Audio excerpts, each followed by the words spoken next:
Olá pessoal, na nossa aula de hoje nós vamos falar sobre equilíbrio gênico, ou seja, sobre o princípio de Heisenberg. A primeira coisa que nós temos que notar é o que ele estabelece. E ele propõe o seguinte, que a frequência gênica ela não se altera ao longo do tempo.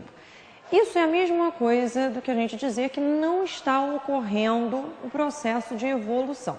Bem, então, para que nós possamos necessariamente seguir o que ele está propondo, alguns princípios nós vamos notar. Primeiro, não ocorram mutações. Por quê? Porque as mutações vão sempre introduzir novos genes na população. Obviamente, irão alterar essa frequência.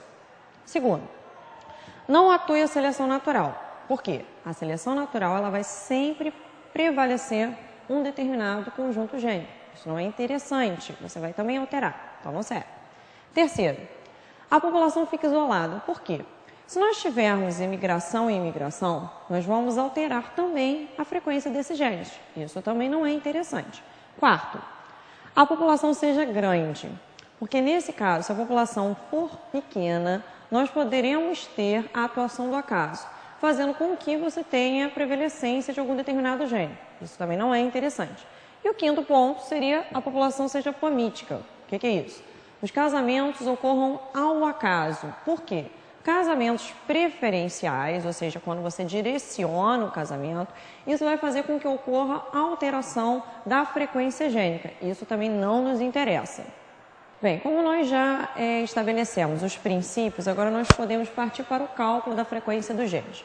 Vamos tomar como exemplo um par de genes, tá? Então vamos pegar o par de alelos, azão e azim.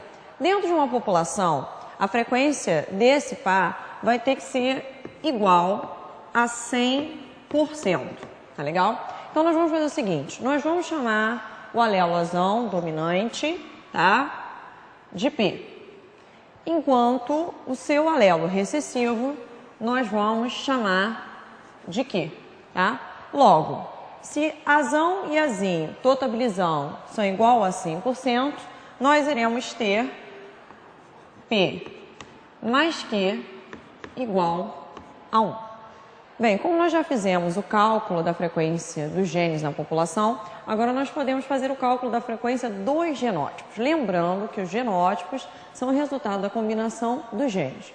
Como nós utilizamos o par de alelos azão e azinho, nós também vamos estabelecê-los aqui. Então, quais seriam os genótipos possíveis aqui? Nós teríamos o indivíduo azão-azão, ou seja, homozigoto dominante, o indivíduo azão-azinho, que seria o indivíduo híbrido, e o azinho-azinho, que seria o indivíduo homozigoto recessivo. Nós vimos que o alelo azão era chamado de P, enquanto seu alelo azinho era chamado de Q. Então, nós teremos aqui o seguinte, tá?